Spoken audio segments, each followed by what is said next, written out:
Muy buenos días, queridos amigos. Bienvenidos a la radio social labarandilla.org, la voz de la diversidad. Hoy estamos con nuestro segundo programa Tertulia con Cristóbal Valderas. Y escuchen, hoy es 12 de noviembre y la verdad es que tenía que haber hecho...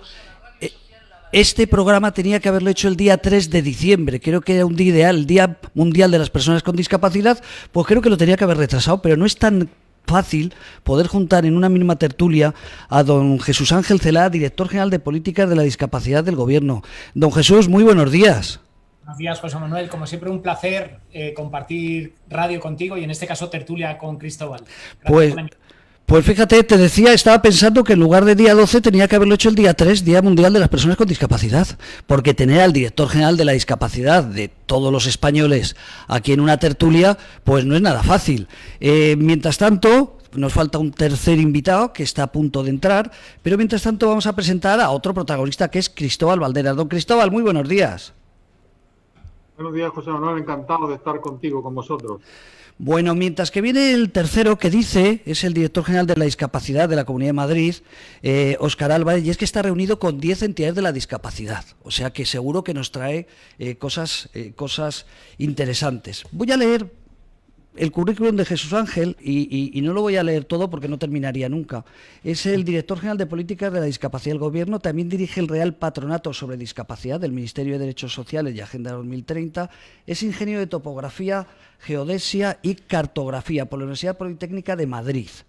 Decir que es, y esto lo digo porque, hombre, los que ya llevamos años en el mundo de la discapacidad, pues podemos contar historias. Y Jesús Celada tiene una gran ventaja, que es funcionario y que ha vivido su cargo durante varios años con dos directores generales anteriores de la discapacidad.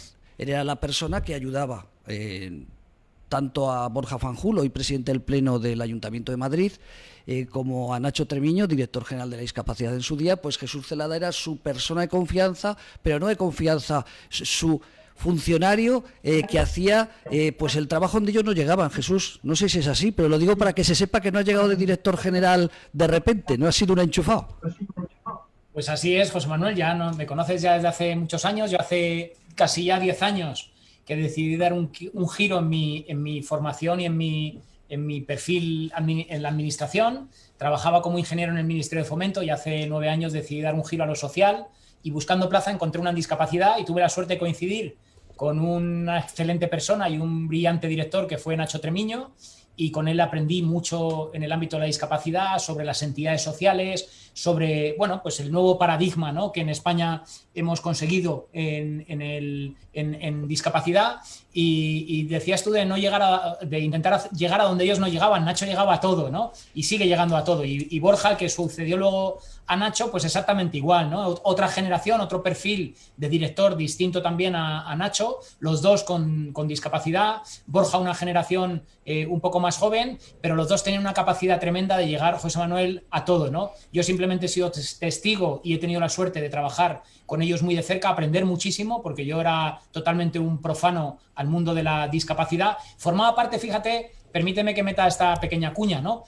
Siempre hablamos que hay una importante población con discapacidad en España, 3,8 millones de personas, 11 si sumamos a sus familias, y hombre, es un dato muy significativo, pero no debemos olvidar que el otro 75% de la población pues no tiene contacto con la discapacidad, ni sabe cómo referirse a la discapacidad, y estamos hablando, ojo, de cerca de 36 millones de personas en España que no saben cómo referirse a la discapacidad, qué necesidades tienen las personas con discapacidad, qué capacidades tienen, ¿no? Qué capacidades tienen.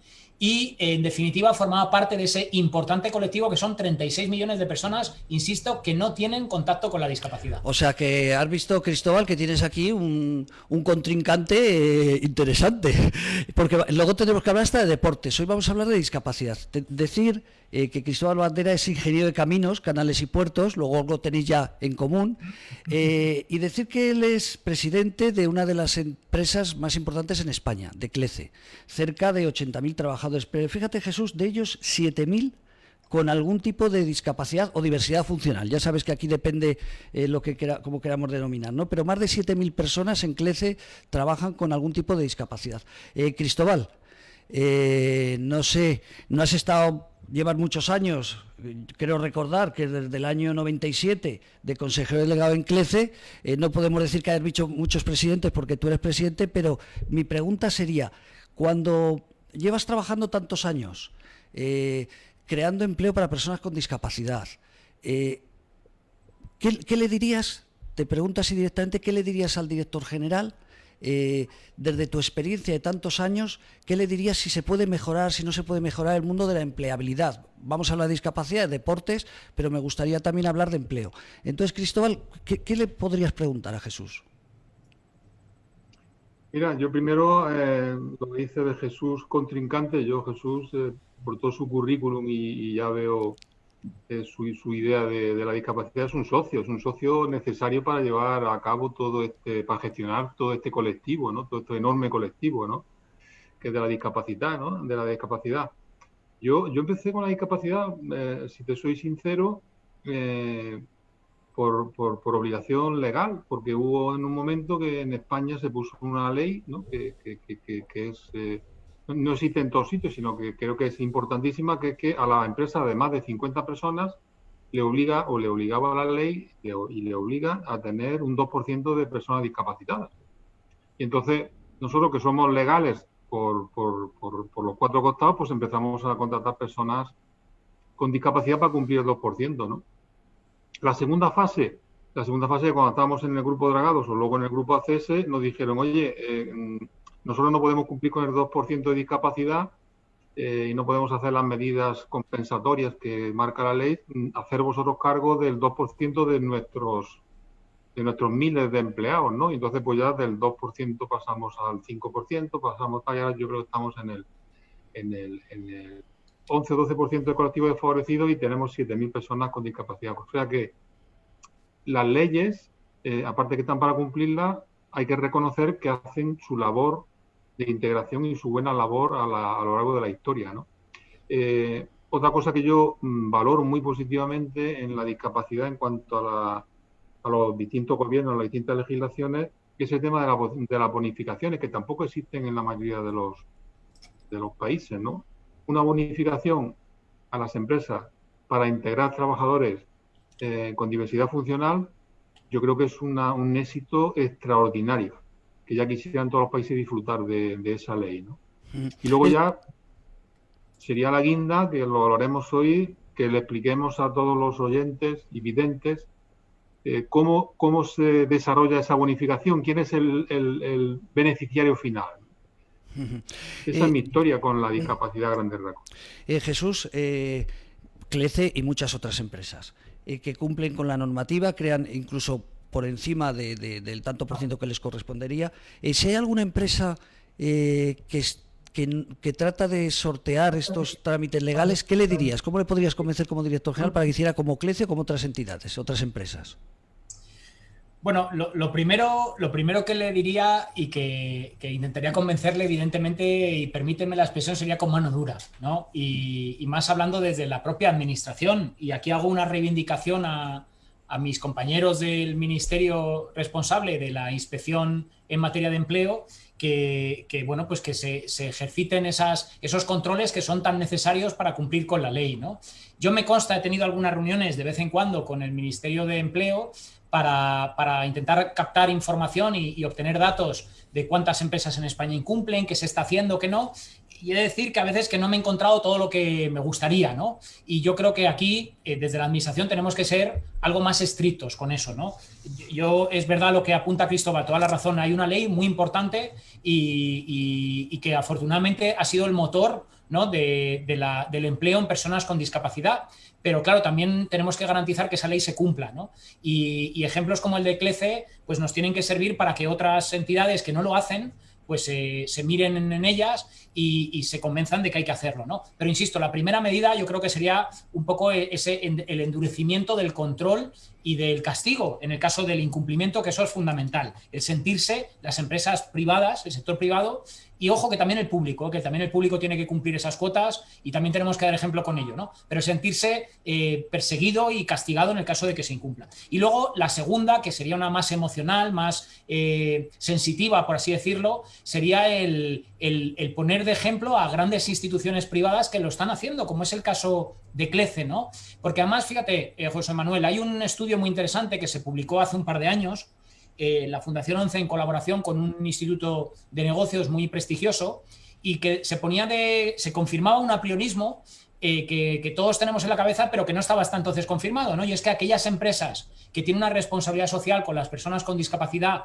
a través ya no solo de la contratación, ¿no?, de la incorporación en sus plantillas, sino de otras medidas colaterales, como puedan ser, por ejemplo, también la transmisión de este valor a sus proveedores, a sus clientes y en la propia estructura de la empresa, que por cierto muchas veces pasa por lo que hace Cristóbal, y es que el CEO, el máximo responsable de la empresa, está implicado al 100%, y eso hay que ponerlo también en valor en parte de CLECE, ¿no? Bueno, pues hay que explicar a las empresas que de momento no practican estas políticas que ese estudio confirma que las entidades que su responsabilidad social corporativa la orientan a la discapacidad y crean esa cultura de la discapacidad, resulta luego que son las empresas que mejor crítica, mejor aceptación y mayor compromiso del cliente y mayor afiliación del cliente a la propia entidad privada, ¿no? Ese estudio es un estudio interesante, ya te digo, una parte más administrativa, más castigadora, y una parte más sensitiva, más de transmisión de valores y más emotiva. Cristóbal, por si nos escucha algún empresario, fíjate que he dicho ante las cifras, es consejero delegado de CLECE desde 1999 y presidente del 2007. ¿Qué les dirías que ha supuesto para ti? Porque dedicarte a apoyar el mundo de la discapacidad, el mundo de la violencia de género, ¿qué te aporta a ti el tener esta tranquilidad y el contar que cumples con la ley y que no solamente la cumples, sino que la superas? ¿A otros empresarios qué les dirías? Bueno, yo siguiendo un poco con lo que te he dicho de mi relación, o cómo yo me incorporé a la integración de la discapacidad, llegó un momento hace ya muchos años que ya nos olvidamos de la ley y nos dimos cuenta de que la sociedad a la que realizamos los servicios, pues nosotros realizamos prácticamente el 80 y tantos % de nuestros servicios son públicos, nos dimos cuenta que la sociedad pedía, quería, valoraba que una empresa integrara personas con diversidad funcional, que es lo que acaba de decir Jesús. O sea, ya no es un tema de ley, es un tema de voluntad, de responsabilidad social corporativa, ¿no? Es un tema de reputación. Nosotros nos hemos dado cuenta hace mucho tiempo que la sociedad, y nosotros estamos en la sociedad y estamos de acuerdo con ella, como no puede ser de otra manera, valora una cuenta de resultados, no solamente una cuenta de resultados económica, es una cuenta de resultados económica y reputacional. Y el porcentaje de reputación de la cuenta de resultados cada vez es mayor. Es decir, nuestros accionistas, o el IBEX 35, o la prensa, o la comunicación, nuestros clientes, nuestros empleados, cada vez nos exigen que nuestra reputación sea mejor, que lo que hagamos sea de verdad, ¿no? Que integremos de verdad, no por una ley, ¿no? Que integremos realmente, no solamente por números o por porcentajes, ¿no? Y a eso tenemos que añadir, José Manuel, una cosa muy importante, que es que entre nuestros 80.000 empleados se ha creado un orgullo de pertenencia a una empresa que hace esto, sin contar con que los 7.000 discapacitados o con diversidad funcional que tenemos, cuando están bien integrados, como es el caso, trabajan divinamente. O sea, aportan mucho más de lo que le aportamos nosotros. Bueno, pues esto es un círculo mágico que responde a tu pregunta, ¿no? ¿Qué le diría yo a las demás empresas? Porque están perdiendo el tiempo si no integran más y mejor, ¿no? Yo creo que nadie, pero seguro que alguien pensará que las grandes compañías, ahora nos está escuchando gente y dirá, claro, 7.000 discapacitados, 7.000 personas con discapacidad, es que tenéis unas bonificaciones. Por si a alguien se le ocurre pensar eso, Cristóbal. ¿Eso es así? ¿Te estás forrando? Es verdad que hay unas bonificaciones. Yo, por ejemplo, la ley que la he saltado en esta conversación, pues ahora tiene sus defectos, tiene su área de mejora, por decirlo de alguna manera, ¿no? La bonificación, en el caso nuestro, que el servicio va a una entidad pública, ayuntamiento, diputación, comunidad autónoma, la bonificación, que es básicamente la seguridad social de los trabajadores, dependiendo de su grado de discapacidad y de su jornada, cuando nosotros hacemos una oferta al Ayuntamiento de Madrid, en la propia oferta, cuando valoramos a estas personas, nosotros ya descontamos la bonificación que nos da el Ministerio, el Gobierno, con lo cual el último y único beneficiario de la bonificación es el Ayuntamiento de Madrid, por la Diputación de Jaén. Con lo cual, si yo fuera Gobierno, yo bonificaría o implementaría o valoraría las bonificaciones sobre todo a las empresas que trabajan con la administración pública, porque les estoy rebajando el coste a las administraciones públicas. Eso no quiere decir que las quite de las que hagan el servicio privado, porque también están en su derecho de quitarse la bonificación, ¿no? Pero en lo público sí que no las tocaría, ¿no? Y pongo un ejemplo muy claro, que la ley yo creo que era una crisis, la del año 2008, y quitaron las bonificaciones de los mayores de 45 años. Nosotros le dijimos al gobierno, bueno, pues los mayores de 45 años van a ser el siguiente colectivo de riesgo de exclusión social, ¿no? Como así ha sido, ¿no? Pero me parece una barbaridad, porque el contratar a mayores de 45 o de 55 años en empresas que trabajan con la administración pública y que se beneficia a la administración pública es otro círculo mágico que hay que promocionar. No puedes quitar la bonificación a los mayores de 45 años en empresas públicas, ¿no? En empresas privadas, pues yo no me meto porque no tengo una opinión más allá de la personal, ¿no? Pero evidentemente el tema de las bonificaciones es un tema importantísimo para la integración laboral de personas con diversidad funcional en este caso, u otros colectivos, y es importantísimo porque reduces el costo de los servicios de todas las instituciones públicas de España. Jesús, no sé si hay una cifra, pero si todas las entidades cumplieran la normativa, todas las empresas contrataran personas, las formaran y contrataran personas con discapacidad, ¿eso repercute? ¿Habría 20.000 puestos de trabajo más, 40.000? ¿Eso alguna vez se ha estudiado? Pues la verdad es que, José Manuel, no te puedo decir. No tengo ahora mismo la cifra exacta, pero es fácil estudiarlo porque al final es ver qué empleo existe en el mercado y, bueno, pues calcular la famosa cuota del 2%, ¿no? Pero sí que es verdad que al final también la estadística hay que tenerla encima de la mesa y los datos hay que tenerlos encima de la mesa, ¿no? Y hablando sobre todo de una materia tan sensible y tan necesaria como es el empleo para las personas con discapacidad, por todo lo que significa, ¿no? Cristóbal apuntaba, y vuelvo otra vez a la misma ley, a la ley del año 82 de la LISMI, la ley que impuso ese porcentaje del 2%, esa cuota de contratación, y hemos de reconocer también que, fijaros qué importante fue esa ley. Yo cuando me toca hablar de discapacidad a esos 75% de la población que no está cerca de este mundo, les explico lo importante que supuso esta ley, ¿no? Porque al final el incluirnos, el introducirnos al mercado laboral, primero que todos lo demandamos, ¿no? Yo cuando empecé a trabajar en discapacidad, lo primero que hice fue buscar cuáles son las preocupaciones del colectivo. Me llevé una grata sorpresa cuando la primera o la segunda prácticamente era el empleo, ¿no? El empleo y la formación, por eso decía primera, segunda, el empleo y la formación. Y ahí yo pensé, dije, bueno, yo en principio que no tengo discapacidad, a mí me ha preocupado y he llegado hasta aquí porque me he preocupado durante toda la vida por la formación y por el empleo. Luego, no nos diferencia a las personas con discapacidad de las personas sin discapacidad este contenido, ¿no? Esta materia. Luego el empleo, fijaros qué importante es. Y luego cuando se aplica la ley del 82, pues como todos, una vez que nos incluimos en el mercado laboral, empezamos a tener nuestros primeros ingresos económicos y queremos proyectar nuestra vida. En el ocio, en el turismo, en la formación, en formar una familia, en el empleo, en viajar, en seguir estudiando, en llevar una vida autónoma e independiente, ¿no? Luego, en el año 82, las personas con discapacidad, afortunadamente a través de esta ley que discrimina positivamente y de otras medidas colaterales, las personas con discapacidad empezaron a introducirse al mercado laboral. Pues claro, al tener sus ingresos querían desarrollar su vida, y de ahí viene una segunda ley, que es la del 2003, que es la Liondau, que es la que precisamente refuerza ese estilo de vida, ¿no? El de la vida autónoma, vida independiente, igualdad de oportunidades, no discriminación, accesibilidad como clave fundamental para desarrollar una vida autónoma. Luego, fijaros qué importante es, primero, la ley del 82 y segundo, ponerla en práctica, ¿no? Y los datos, pues lo que comentabas, José Manuel, son evidentes, son muy importantes y desde luego hay que desarrollar políticas en base a esa información que tenemos, que es muy importante, ¿no? Fíjate, Jesús, la verdad es que esta sería una pregunta para los dos, pero en este caso tal vez tengan más información. Cristóbal directamente por si puede contratar o no más personas y tú por los concursos. Todos los sectores están sufriendo esta pandemia, todos los sectores pues están atravesando, la mayoría de ellos, por una crisis importante. Las entidades del mundo de la discapacidad, centros especiales de empleo, todos estos proyectos que hay que tratan de crear, insisto, trabajo para personas con discapacidad, en este momento, ¿cómo lo están pasando, Jesús? Y luego le diré a Cristóbal si lo nota que hay más contrataciones o puede acudir a más concursos. Pues mira, hay una cifra muy triste, José Manuel, y Y a ver, hemos estado con años de celebración y de éxito yo llevo ya, como os decía, 9 años en discapacidad, y es verdad que año tras año, desde el año 2010, 2011, año tras año, la contratación de personas con discapacidad en ese informe mensual que saca el SEPE iba creciendo, ¿no? Y cerrábamos el año con una media de crecimiento en torno al 17 al 20%, año tras año, en la contratación de personas con discapacidad.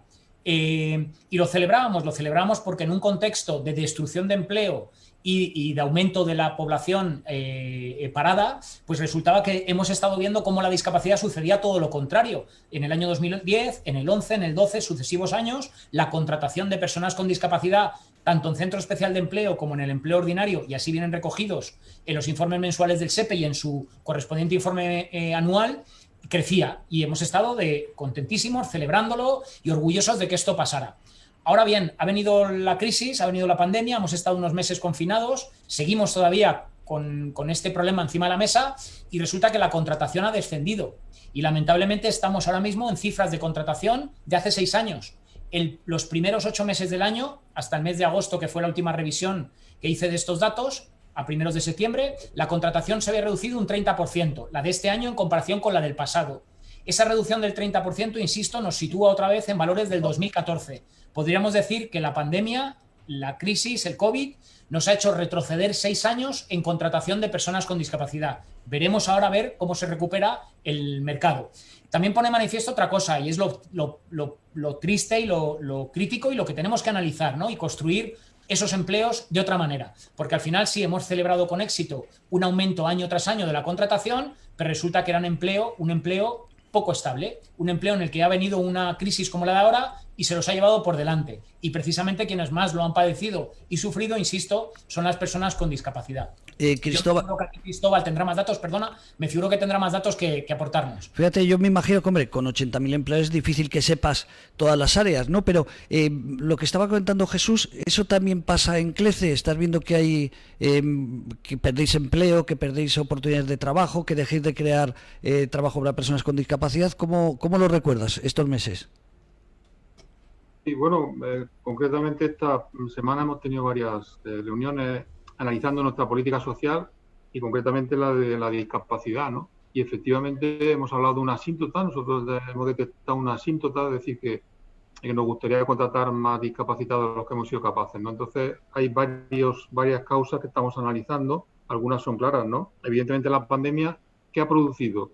Nosotros nos nutrimos de casi 400 asociaciones sin ánimo de lucro, que son las que nos proponen, las que nos buscan, las que nos forman, porque nosotros no tenemos capacidad de buscar y de formar a personas. Llevamos relacionándonos muchos años, entonces saben perfectamente cuál es nuestro perfil y nos lo ofrecen y lo vamos integrando dentro de nuestras posibilidades, que son muchas, ¿no? Bueno, las ONG se han parado las ONG y todas las actividades se han parado, ¿no? O sea, no ha habido actividad, no ha habido manera de hacer cursos, de hacer formación, de salir a la calle, de buscar, con lo cual eso nosotros consideramos que ha sido un pilar importante, ¿no?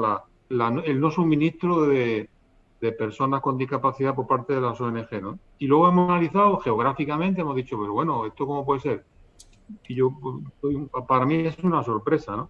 Aunque ya venían anunciándola, pero ha sido una sorpresa. Nosotros en Madrid concretamente no encontramos más personas discapacitadas para contratar con nuestro perfil. No encontramos.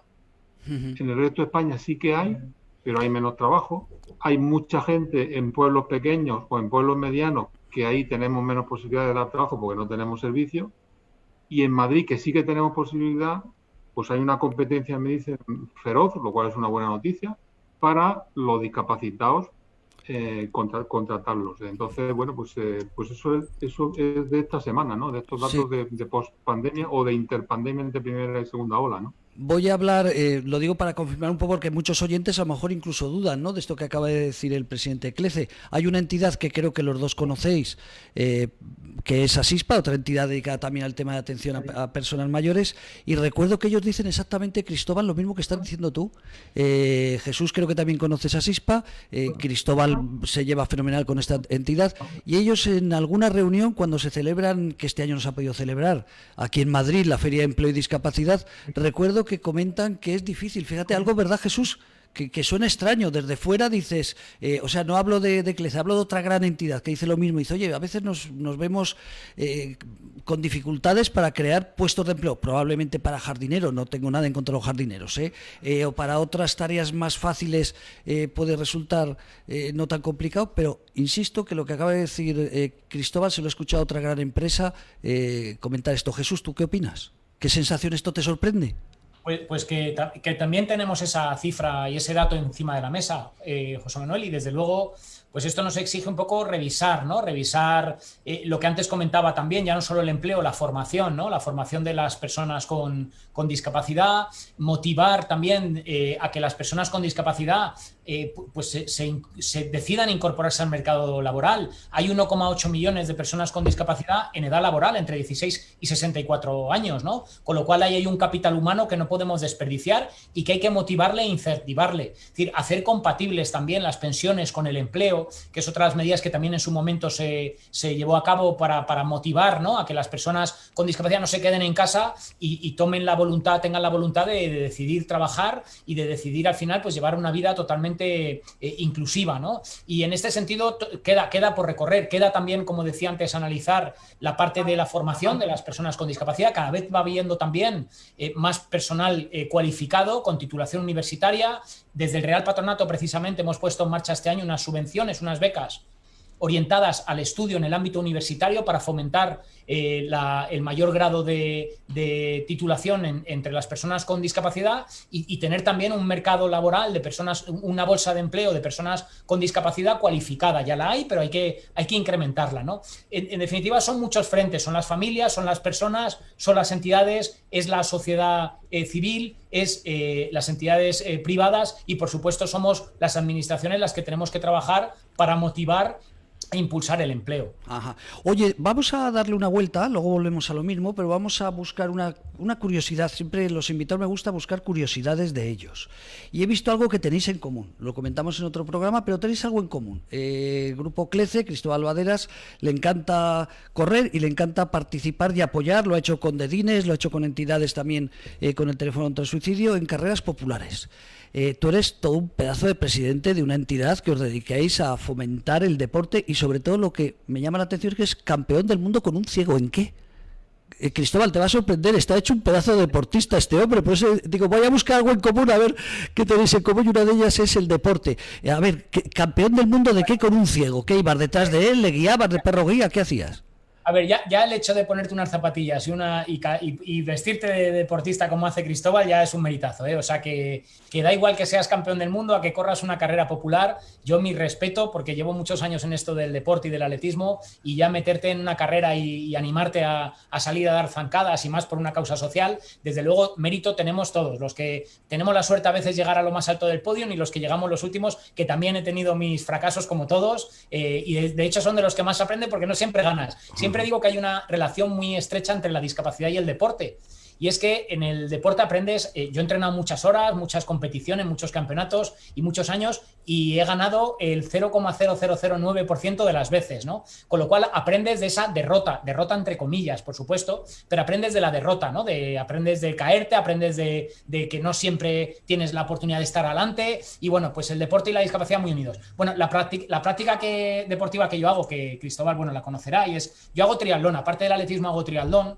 Y en triatlón hay una modalidad de deporte combinado. Triatlón se hace natación, bici y luego el atletismo, la carrera, ¿no? Y hay una modalidad más reducida que se llama duatlón, que sustituye en el agua por también otro tramo de carrera. Entonces se hace correr, luego la bici y luego correr. Pues esa es la modalidad, el duatlón. Es la que tuve la suerte de competir y que sigo todavía haciéndolo con una persona ciega. Y bueno, pues me toca hacer de guía y soy su guía. Él es el campeón del mundo, yo soy el consorte, yo siempre digo que soy el consorte, y entonces hacemos esa modalidad deportiva que es la del duatlón, de larga distancia. En este caso además son pruebas de que cada tramo, el de la carrera, luego el de la bici y luego el de la carrera, son de muy larga distancia, son pruebas que duran en torno a 9-10 horas seguidas sin parar. Y bueno, pues tengo la suerte eso de hacer de guía, guiándole en la carrera con una cuerda atados de la muñeca, y vamos marcándole, y yo le voy cantando a mi compañero todo el recorrido. Y en la bici, pues en un tándem, evidentemente llevo la dirección, los frenos y los cambios. Y he de decir que mi compañero de viaje, él es el que pone el motor porque tiene unas piernas muy, muy fuertes. Y en bici, desde luego, vamos, se podría haber enfrentado a la Vuelta Ciclista a España estos días y haber quedado en un puesto muy destacado. Así que le agradezco la oportunidad que me dio. Y oye, el hecho de ser campeones del mundo, pues bueno, pues es un reto importante, sí, muy, muy bonito. Qué bueno. Cristóbal, ¿algo tenéis en común el deporte? Aparte de otras cosas. Bueno, lo que hace Jesús es muy meritorio. Ya lo hablamos el día de los premios. Me quedé sorprendido cuando nos diste los premios, te los mereces y tal. Eso tiene un mérito enorme, ¿no? El mío es mucho más limitado, ¿no? Porque yo empecé a ponerme unas zapatillas, como dice Jesús, pues también gracias a la discapacidad. La asociación de DINE, que fue premiada en los primeros premios Compromiso hace no sé cuántos años, y organizaban una carrera anual ahí en Getafe y tal, y vinieron pues, a pedir ayuda, a pedir colaboración y tal, y se la dimos y tal. Bueno, pues pero pues, tú tendrás que correr. Digo, yo hace 20 o 30 años que no corro, o sea, bueno, no he corrido nunca, no. Y bueno, pues le agradecí la oportunidad porque tuvimos que prepararnos, José Andrés Eliza y yo. Lo sé, Y a partir de ahí, una vez que estás preparado, que coges un poquito de ritmo, pues ya te colaboramos y te apunta a la de víctimas de la violencia de género, la tuya de suicidio y tal y cual, con lo cual agradezco a Dedines y a todas las asociaciones, porque además son días felices, no son días encantadores, ¿no? Aparte de correr y acabar la carrera, yo cuando acabar ya tengo el éxito garantizado, ¿no? Pero luego la cerveza, las relaciones, etcétera, pues es una cosa muy agradable, con gente muy agradable y muy buena gente, ¿no? Fíjate, Cristóbal, acaba de incorporarse Óscar Álvarez, que habrá dicho, pero esta gente de qué están hablando, de si se están pasando fenomenal hablando de carreras. Don Óscar Álvarez López, muy buenos días. Buenos días, ¿qué tal? Buenos días a todos. Un placer, Disculpad mira. que vengo de una reunión que tenía, ya hablé con José Manuel, que tenía prevista de hace mucho tiempo con entidades y acabo de llegar ahora mismo corriendo al despacho. Bueno, pues ahora sé que además es entidad de la discapacidad, luego te vamos a pillar muy rápidamente, no sea que te arrepientas y no nos quieras contar lo que han hablado. Voy a presentarte muy rápido, así a tu lado. Estás viendo de tertulia, sabes que este es un programa de tertulia, nos faltan las copas, nos faltan esos aperitivos, pero lo hacemos desde la distancia. Voy a decir que Óscar Álvarez, decía Cristóbal Valdera, lo tienes aquí, que es el presidente de CLECE, y a un colega tuyo, que es el director general de la discapacidad del Gobierno de España. No sé si es más que tú, los dos son directores generales, pero no sé si el cargo es equivalente. Más que él es de todo el Estado. De todo el Estado. Bueno, decir que Óscar Álvarez es director general de atención a personas con discapacidad de la Consejería de Políticas Sociales, Familias, Igualdad y Natalidad, doctor en Ciencias Sociales, de la Salud. Bueno, la verdad es que también máster universitario en Investigación en Ciencias Sociosanitarias. Estoy viendo tu currículum, que sería para hablar también de residencias, pero estamos hablando de discapacidad y de personas mayores. Decir que del 2015 al 2016, coordinador de calidad en Centro del Servicio Regional de Bienestar Social. Del 2016 al 2019, coordinador de calidad, comunicación y formación en la Agencia Madrileña de Atención Social. O sea que eres un funcionario como Jesús, que llevas muchos años en la administración. Me gustaría preguntarte directamente cómo ha llegado a director general, que me llama la atención, ¿no? De repente todo un director general, ¿cómo se llega a director general? Y luego nos vas a hablar de esa reunión que acabas de tener. Pues mira, en mi caso, muy casual. Yo creo que ahora ya sí que es más frecuente, ¿no? Pero el sin ser político ni militante de ningún partido y demás, bueno, pues el estar ahí en un momento dedicándome, antes has leído que era coordinador de calidad y comunicación en lo que es ahora la Agencia Madrileña de Atención Social, que gestiona todos los centros de gestión directa en la Comunidad de Madrid, tanto de discapacidad intelectual, residencias de mayores, comedores y demás. Entonces eso sí que me ha permitido estar muy en contacto, porque todas las visitas, por ejemplo, que hacen los grupos políticos a los centros y demás, o pasarles la información que solicitan y demás. Entonces, bueno, he estado en contacto pues con muchos diputados y a raíz de eso, de ese contacto y de haber mantenido pues, reuniones en la legislatura anterior y en la anterior, ¿no? Bueno, pues esa es la casualidad. Tengo que decir que sin más mérito que el resto de de mis compañeros que llevan los mismos años que yo más en el servicio público, ¿no? Óscar, tu preocupación, como la de Jesús y también la de Cristóbal, pero vosotros como ejecutivos, ¿no?, del Gobierno y de la Comunidad de Madrid, ¿cómo está, te lo digo a ti, Óscar, cómo está el tema de la discapacidad? Has tenido reunión con 10 entidades. Ya sé que son secretos, no vamos a debatir qué es lo que has comentado, pero darnos una clave. ¿Qué reclaman en este momento en la Comunidad de Madrid? Me imagino que en toda España. ¿Qué reclaman las entidades?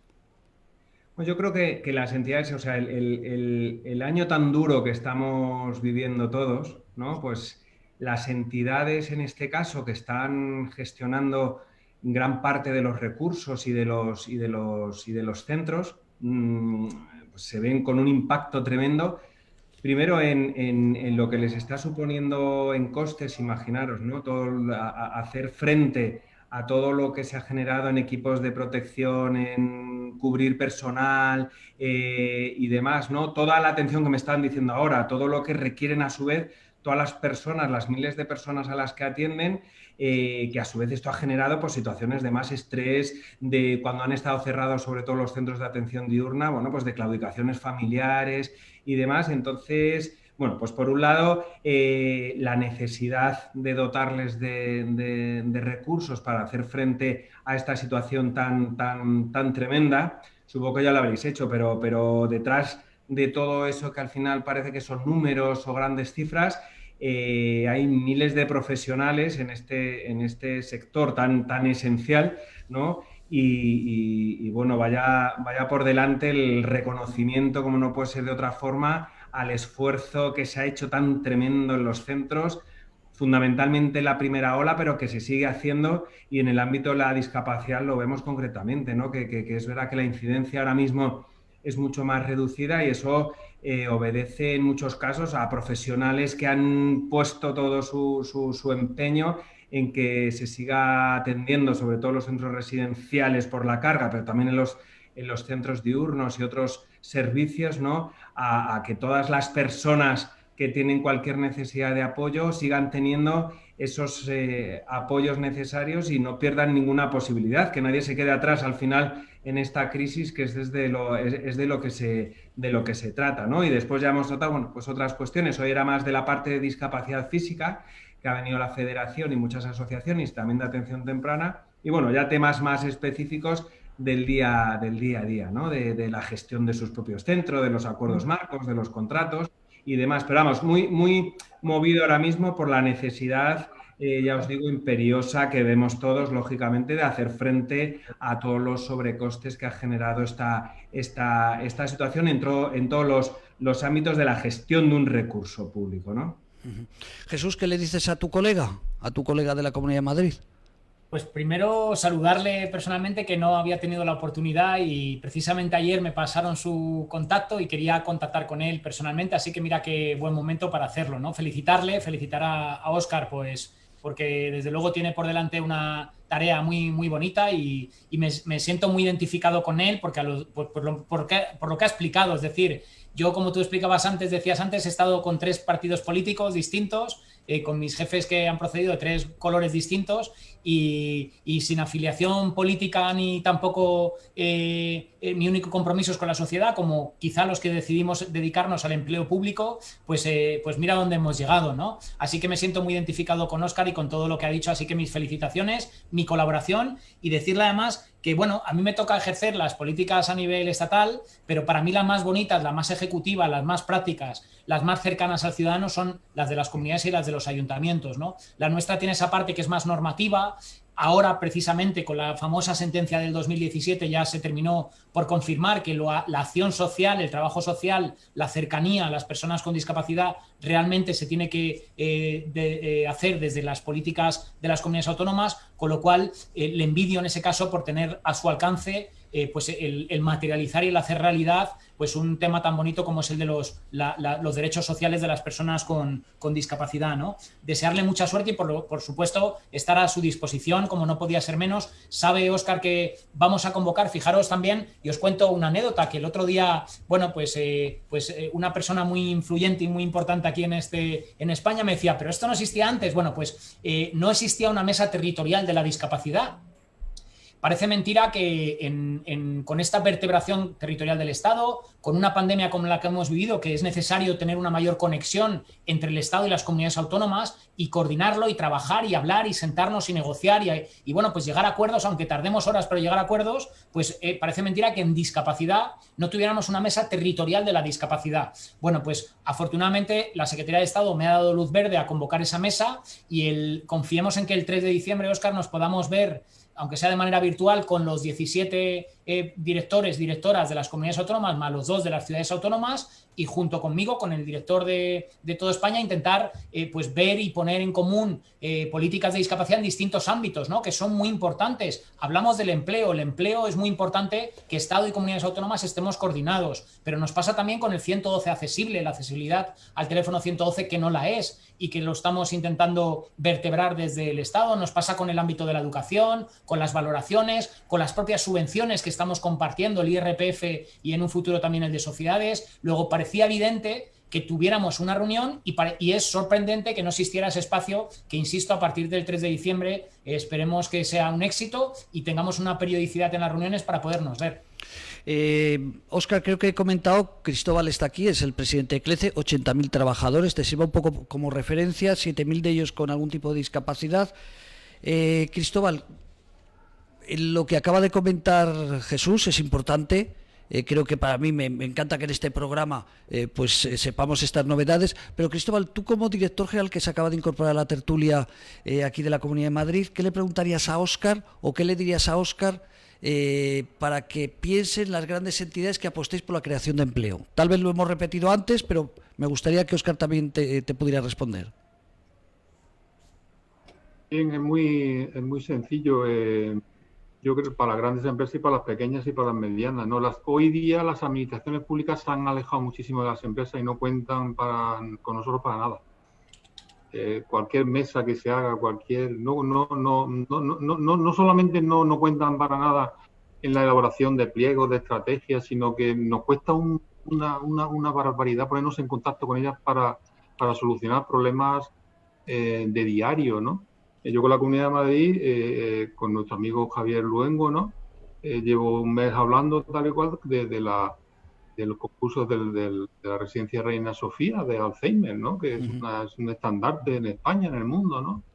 Y bueno, pues yo le decía, digo, oye, Javier, te hemos mandado 20 y tantas escritos por registro y no nos habéis contestado ninguno ni siquiera. Bueno, eso no era yo porque era anterior. Bueno, no sé, si sé que me da igual, si es una cuestión de contestar, si no te digo que me digas que sí, pero me puedes decir que no, pero... Y bueno, ahora ya ha llegado el momento en que se acababa el concurso el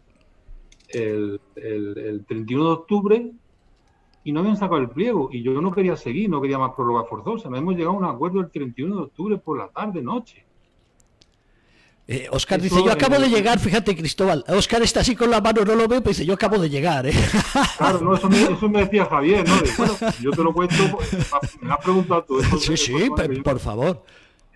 Y eso era la residencia Berrueco. Y ahora, en la de Reina Sofía, que acaba el 15 o el 20 de noviembre, no me acuerdo bien, bueno, pues eso lo dejamos más para adelante, no, el equipo, no, o sea, y además nosotros le explicamos la problemática de esa residencia, la problemática de discapacidad, y no nos entienden o no quieren entendernos, pues evidentemente no nos hacen caso, y yo ya no quiero tampoco ser polémico, pero sí quiero ser real, ¿no? Yo al consejero, a Javier, decía, oye Javier, líbrame de esta cruz, yo no quiero que saques el concurso y no me voy a presentar, porque la dotación económica que tiene la residencia Reina Sofía no da para dar el nivel que yo quiero. Entonces, porque mi reputación está en juego, ¿no? La Reina Sofía es un emblema mundial y yo no quiero que el emblema mundial, mi reputación, se vea. Entonces, pues por dar un dato que le di hasta por escrito, le mandé una nota por escrito para que tuviera los datos. La mano de obra por distintos convenios que se han firmado ahí, ajeno a nosotros, ha subido un 36% y tú en el nuevo pliego vas a poner un incremento de un 2%. No hace falta explicar mucho más, ¿no? Bueno, estamos aprendiendo. Lo bueno de este programa es que se está aprendiendo y mucho, ¿eh? Sigue, Cristóbal. No, le decía yo a él, digo, no te tengo que explicar mucho más, ¿no? Del 36 y el 2. Y luego eso entra en una maquinaria trituradora que al final lo titula todo y dice subasta. Bueno, pues yo creo que, en definitiva, o en resumen, poner el cuidado de los mayores residentes con Alzheimer en la Fundación Reina Sofía, con estas características, pasar por una trituradora que es una subasta, después de que hace 12 años que no se saca el concurso, pues yo me parece que le pediría a las administraciones públicas que por favor que miren o que miremos estas cosas, porque yo creo que evidentemente la discapacidad, en este caso Alzheimer, no merecen que los tratemos de esta manera. Óscar, ¿vale la pena meterte a director general con todo lo que se te viene encima? Te estás arrepintiendo ahora después de lo que está diciendo el presidente, porque está diciendo cosas muy claras, ¿no? Entonces, como director general, cuando te dicen estas cosas, ¿qué tienes que hacer? ¿O qué vas a hacer? Yo creo que sí que merece la pena, ¿no? Lo que decía antes Jesús, la vocación de servicio público y el ocupar al final estos puestos, que hay que verlos pues como un instrumento, efectivamente, de intentar solucionar o simplificar algunos temas o sentar las bases, porque hay cambios que no se pueden desarrollar en 2 años de legislatura que quedan o 3, ¿no? Pero bueno, yo creo que por eso es un reto, y en el ámbito, lo que está describiendo Cristóbal, bueno, va más asociado a mayores, que no es la parte que llevamos en la dirección general, pero independientemente de eso, ¿no? Es el ámbito de la discapacidad. Como decía Jesús, es que es un reto y es tan bonito, es decir, tenemos tantas cosas por desarrollar pues a nivel legislativo, a nivel por supuesto, de contratación, de lo que decía Cristóbal. Nosotros, en el ámbito de la discapacidad, la aplicación del nuevo convenio colectivo del año pasado, del 15 convenio colectivo, supone un incremento muy sustancial de sueldos de casi todas las categorías profesionales, lógicamente, ¿no? Y eso al final pues se tiene que ver plasmado en las memorias económicas de los pliegos que salgan de aquí en adelante, lógicamente, ¿no? Aparte de otras partidas importantes que se han visto incrementadas, ¿no? Al final, en redes que están funcionando pues, de gestión directa con empleados públicos, con entidades, en el caso de la discapacidad, que es lo mayoritario, ¿no? Entidades de madres y padres, muchos de ellos, que están detrás de muchas de las asociaciones y de las federaciones, y empresas privadas, por supuesto, ¿no? Al final, aquí la colaboración de todos los agentes es imprescindible, ¿no? Para mejorar, por un lado, cuando se sacan los concursos o los acuerdos marco, mejorar las condiciones técnicas, porque efectivamente eso redunda al final en que la atención que prestemos a todas las personas que atendemos pues sea mejor, y no se quede en una atención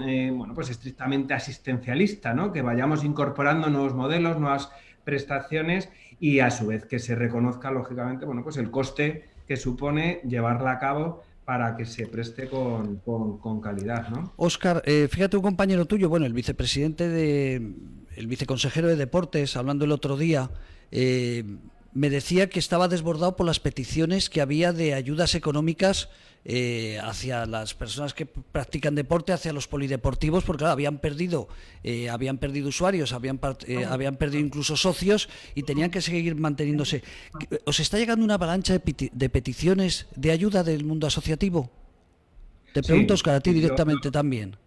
Lo que os comentaba, les ha tocado, sobre todo en la primera ola, pero ahora igual, ¿no? Hacer frente a unos costes sobrevenidos muy, muy importantes. O sea, daros cuenta que no solo es el coste directo en personal, que ha sido muchísimo, en todos los equipos de protección, en todos los equipos incluso de higiene y demás, ¿no? Para garantizar las desinfecciones.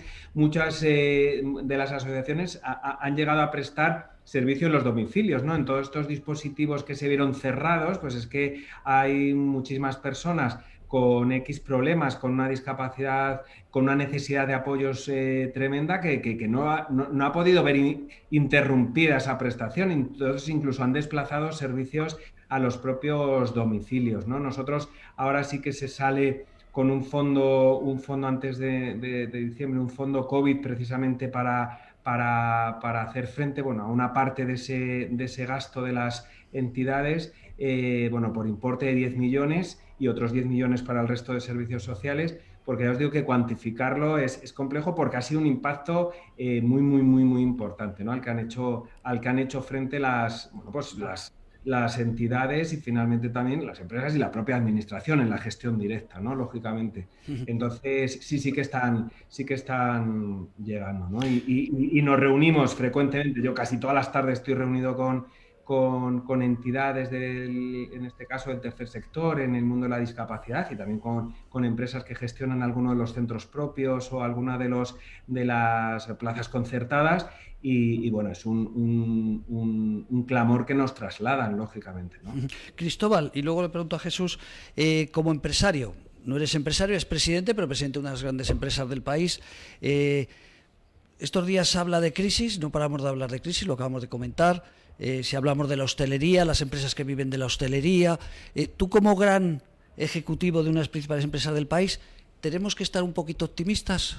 Ya estamos terminando la tertulia, pero ¿tenemos que estar un poquito optimistas o muy negativos?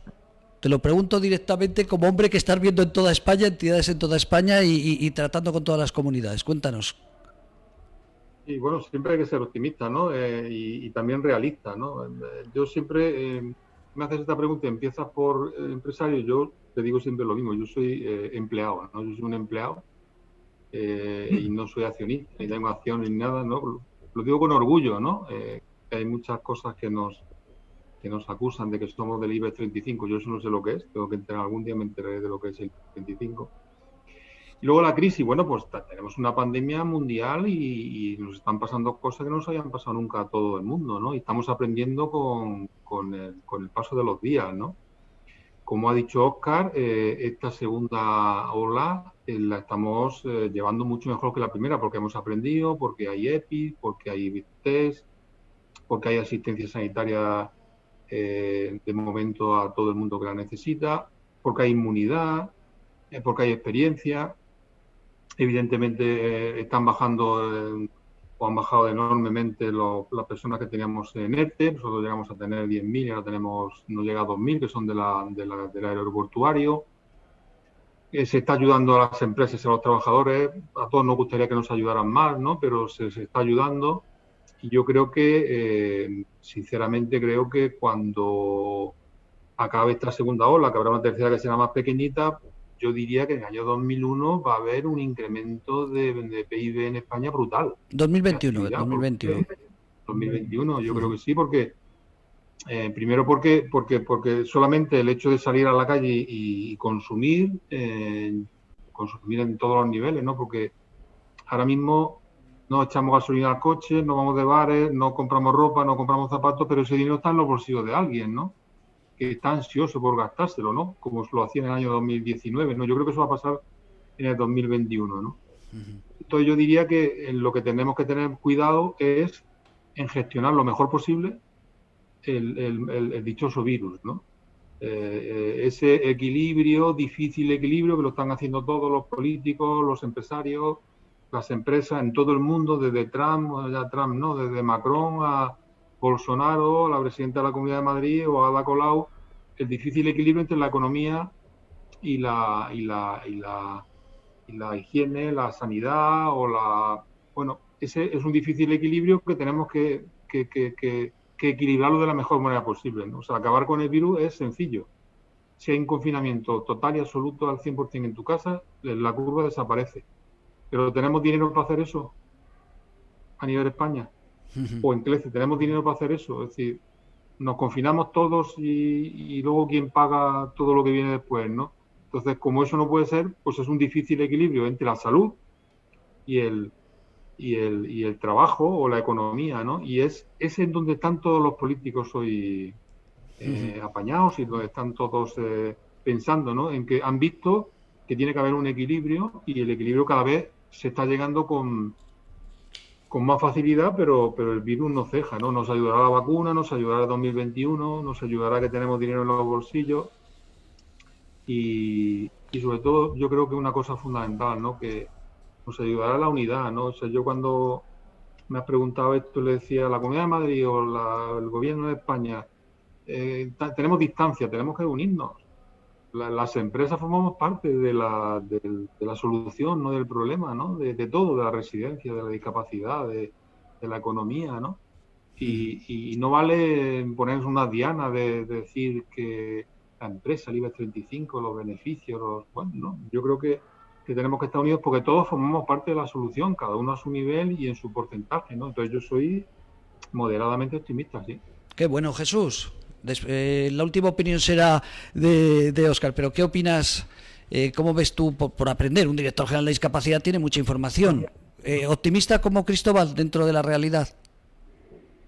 Bueno, a ver, la verdad es que han sido unos meses muy duros, ¿no? El COVID, confinamiento, pandemia y luego el confinamiento de marzo hasta junio y ahora hasta segunda oleada, pues ha puesto en manifiesto una serie de cuestiones. Os cuento así muy rápido los 5 grandes déficits que hemos vivido estos meses, ¿no? El primero, falta de accesibilidad a los medios de comunicación.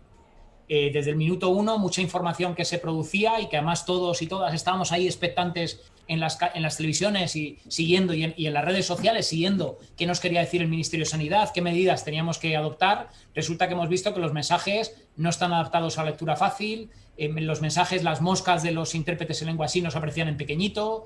Las personas sordas no podían seguir las noticias, con lo cual falta de accesibilidad a la comunicación. Segundo problema que detectamos fue el de los famosos paseos terapéuticos, que parece que era algo anecdótico, pero no lo es tanto, ¿no? Personas con familias que tienen hijos e hijas en sus casas con trastornos del comportamiento provocados, por ejemplo, por el trastorno del espectro del autismo, por discapacidad intelectual, el estar tantas horas confinados en sus casas les ponía en situación de mayor violencia y tenían que salir a dar un paseo. Bueno, pues hubo ahí unos días en los que el Real Decreto no estaba claro si eso estaba permitido o no, salían a pasear y desde los balcones les señalaban para que los policías les multaran, ¿no? Falta de sensibilidad en torno a la discapacidad.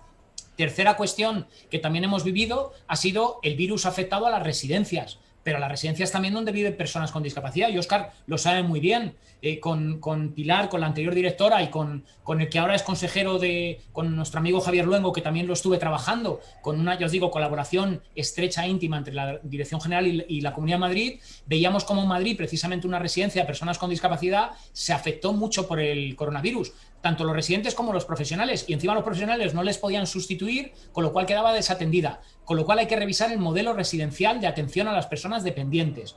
Importante.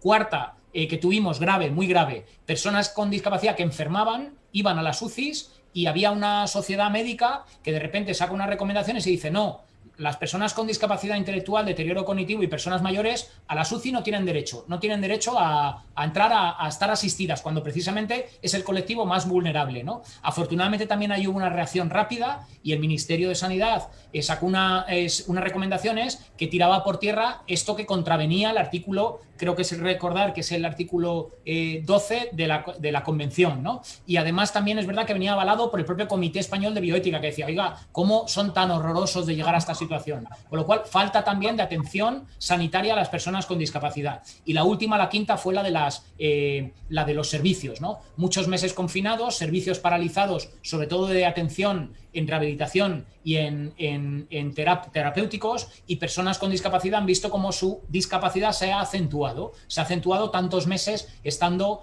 sin tener acceso a estos servicios. Afortunadamente el Real Decreto de ahora, el Real Decreto que se ha aprobado en el último estado de alarma, el del pasado 25 de octubre, ya contempla esta opción, y es que en las primeras fases del desconfinamiento lo primero que se ponga en marcha sean estas tipo de servicios en colaboración con las comunidades, que por cierto Madrid siempre ha estado también preocupadísima por esta cuestión.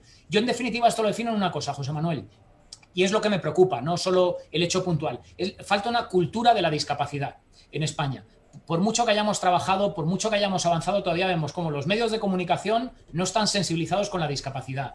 Cómo hay mucho perfil sanitario, a pesar de intentar avanzar en el espacio sociosanitario, hay mucho perfil sanitario que no está sensibilizado con la discapacidad. El modelo de residencias está obsoleto y hay que revisarlo, y ahí hay muchas personas con discapacidad, también porque la ley de la dependencia no está lo suficientemente desarrollada.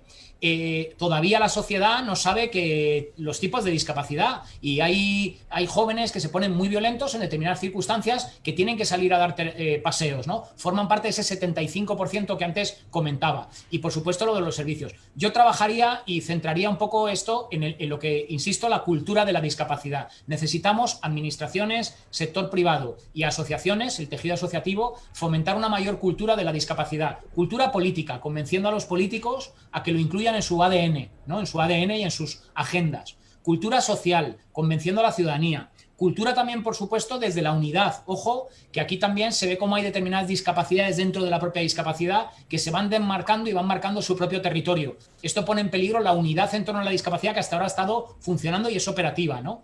Y, por lo tanto, yo insisto en lo de la cultura de la discapacidad, que hay que revisarla profundamente y trabajar por ella. Qué bueno. Fíjate, Óscar, no te voy, como eres nuevo, y digo nuevo, no en el mundo de la dependencia, ¿no?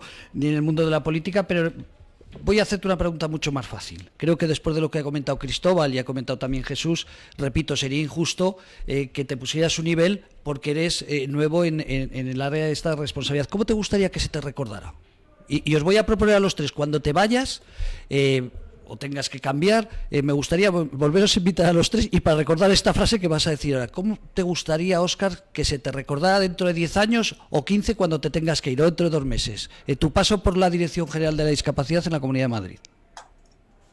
Pues yo creo que como alguien cercano y no con grandes logros que lo son de todos, no del director general ni del consejero, sino alguien que ha facilitado en algo la vida de tantas personas con discapacidad y que les ha ofrecido o ha logrado poner por lo menos las bases para que tengan todas las oportunidades que se merecen como ciudadanos, ¿no?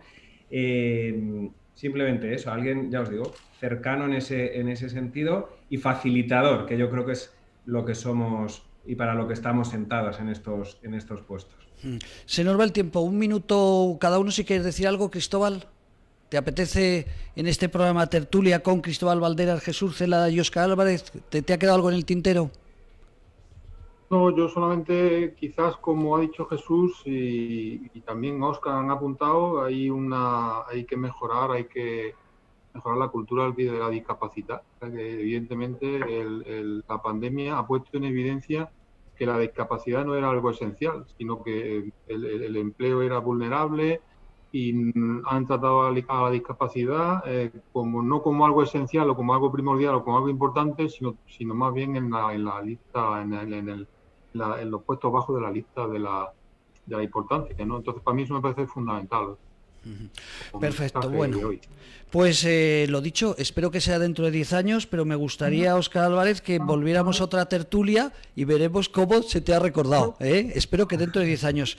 Cristóbal Valderas, presidente de CLECEC, como siempre, un placer tenerte en esta tertulia. Un placer, José Manuel, y muchas gracias, y otro placer, Óscar y Jesús. Nos vemos. Jesús, como siempre, un honor volverte a ver. Y Óscar, espero que nos veamos en muchas ocasiones. Queridos oyentes... Seguro que sí. Seguro que sí. Queridos oyentes, un placer estar en la tertulia con Cristóbal Valderas, patrocinada por CLECE, y hoy con Jesús Celada y Óscar Álvarez. Un abrazo muy fuerte. Un abrazo fuerte. Un abrazo a todos.